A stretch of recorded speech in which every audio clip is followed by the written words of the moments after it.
La délimitation des frontières en Afrique issue du découpage colonial est parfois source de conflits entre États ou groupes humains, de turbulences militaro-politiques, de velléités séparatistes, de contrebande et d'autres crises. Pour assurer un règlement pacifique des différents territoriaux sur le continent et constituer ces espaces comme des facteurs de développement, l'Union africaine a mis en place une convention sur la coopération transfrontalière. Le 12 octobre 2023, le Nigeria a déposé son instrument de ratification de la dite convention au siège de la Commission de l'Union africaine à Addis Abeba en Éthiopie. S'exprimant lors de la déposition, le directeur général de la Commission nationale des frontières, Adamu Adaji, a souligné que le programme compris dans l'instrument de ratification, une fois entré en vigueur, garantira une gestion efficace des frontières et favorisera l'intégration socio-économique et politique du continent. Le Nigeria partage des frontières avec 4 pays dont le Cameroun, l'État avec lequel il a résolu pacifiquement la dispute d'un territoire Bakassi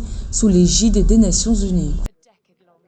L'intégration de l'Afrique telle que prônée par la ZLECAf passe par l'élimination du principal obstacle à l'intégration économique de ces continents, qu'est la qualité de la frontière. Le Nigeria, tête de train en Afrique, en ratifiant cet instrument, membre de la ZLECAf,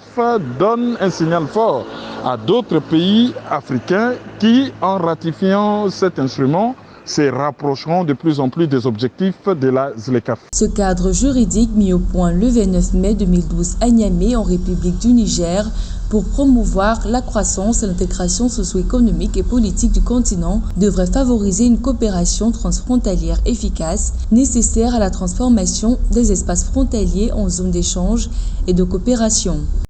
L'enjeu pour le Nigeria, première puissance économique du continent et la plus grande puissance démographique,